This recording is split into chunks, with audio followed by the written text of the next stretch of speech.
ಎಲ್ಲರಿಗೂ ನಮಸ್ಕಾರ. ನಾನು ಡಾಕ್ಟರ್ ವಿದ್ಯಾ ರಘುದತ್ ಅಂತ ಮಾನಸ ನರ್ಸಿಂಗ್ ಹೋಮ್ ಅಲ್ಲಿ ಸುಮಾರು 35 ವರ್ಷದಿಂದ ಕೆಲಸ ಮಾಡ್ತಾ ಇದ್ದೀನಿ. ಕೆಲವೊಂದು ವಿಚಾರ ಮದ್ಯ ವ್ಯಸನದ ಬಗ್ಗೆ ಮಾತಾಡ್ಲಿಕ್ಕೆ ಇಷ್ಟಪಡ್ತೀನಿ.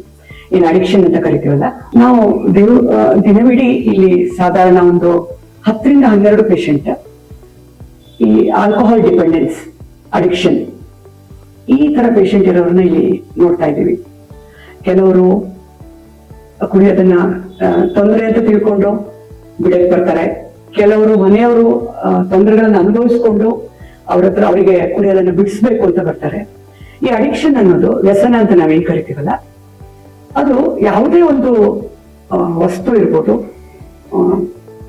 ಪೂರ್ಣವಾಗಿ ನಮ್ಮ ಮನಸ್ಸು ಹಾಗೂ ದೇಹ ಅದರ ಮೇಲೆ ಅವಲಂಬನೆ ಹೊಂದ್ಬಿಡುತ್ತೆ, ಅಂದ್ರೆ ಅಡಿಕ್ಷನ್ ಆಗ್ಬಿಡುತ್ತೆ.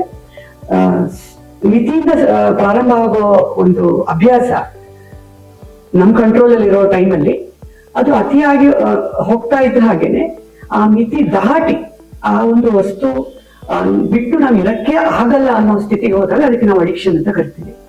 ಬೇರೆ ಬೇರೆ ತರ ಅಡಿಕ್ಷನ್ಸ್, ವ್ಯಸನಗಳಿವೆ. ಈ ತಂಬಾಕು ಇರ್ಬೋದು, ಕುರ್ತಾ ಇರ್ಬೋದು, ಗಾಂಜಾ ಇರ್ಬೋದು, ಈವನ್ ಫೋನ್ ಕೂಡ ಒಂದು ಇವಾಗ ಅಡಿಕ್ಷನ್ ಆಗ್ಬಿಟ್ಟಿದೆ. ಭಾರತ ದೇಶದಲ್ಲಿ ಒಂದು ರಿಸರ್ಚ್ ಮಾಡಿದಾಗ ಮೋರ್ ದೆನ್ 75% ಅಡಿಕ್ಷನ್ಗಳಲ್ಲಿ alcohol addiction is the rampant. ಅಂದ್ರೆ ತುಂಬಾ ಜಾಸ್ತಿ ಆಗಿರೋ ಅಡಿಕ್ಷನ್ ಅಲ್ಲಿ ಆಲ್ಕೋಹಾಲ್ ಅಡಿಕ್ಷನ್ ಹೆಚ್ಚು. ಇದರಿಂದ ವ್ಯಕ್ತಿ ಶಾರೀರಿಕವಾಗಿ ತೊಂದರೆ ಆಗೋದಂತೆ ಮಾನಸಿಕವಾದ ಕಾಯಿಲೆಗಳನ್ನು ಕೂಡ ಅನುಭವಿಸ್ತಾರೆ. ಅದ್ರ ಜೊತೆ ಅವರ ಸಾಮಾಜಿಕ ಸ್ಥಿತಿಗತಿಗಳಲ್ಲಿ ಬಹಳಷ್ಟು ತೊಂದರೆಗಳು ಬರುತ್ತೆ.